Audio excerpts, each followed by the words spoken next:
வணக்கம் முருகர்களே, நான் தான் உங்கள் ஸ்பாட்டன் முருகன். ஸோ நான் காசி இன்ஃபோடெக்கில் நெட்வொர்க்கிங் கோர்ஸ் படிச்சுட்டு இருக்கேன். ஸோ இன்னைக்கு என்ன டாபிக் பார்த்தோம்னா நெட்வொர்க்கிங்கில் ஸோ ப்ரெசென்டேஜ் லேயர் பற்றி பார்த்துருந்தாங்க. ஸோ ப்ரெசென்டேஜ் லேயரில் மெயினாக என்ன ஃபோக்கஸ் பண்ணுறாங்கன்னா என்கிரிப்ஷன் டீக்ரிப்ஷன் சொல்லிட்டு ரெண்டுக்கு மெயின் கான்செப்ட் பண்ணிக்கிட்டு இருக்காங்க.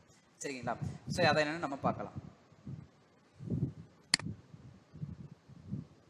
எஸ், ஸோ என்கிரிப்ஷன் டீக்ரிப்ஷன்ங்கிறது நம்ம டேட்டாவை சென்ட் பண்ணுறோம், ரிசீவ் பண்ணுறப்ப அந்த டேட்டா வந்து என்ன செய்யணும், பாதுகாக்கணும். அதாவது செக்யூரிட்டி ஆஃப் த டேட்டா அப்படின்னு கால் பண்ணுறாங்க.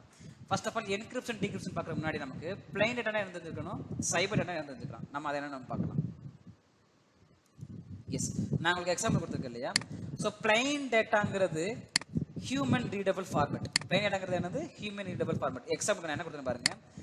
இப்போ காசி இன்ஃபோடெக் நம்மளால வாசிக்க முடியும், கரெக்டுங்களா?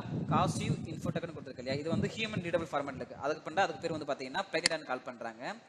ஸோ நெக்ஸ்ட் வந்து சைபர் டேட்டா அப்படிங்கிறது வந்து பார்த்தீங்கன்னா ஹியூமன் அண்ட்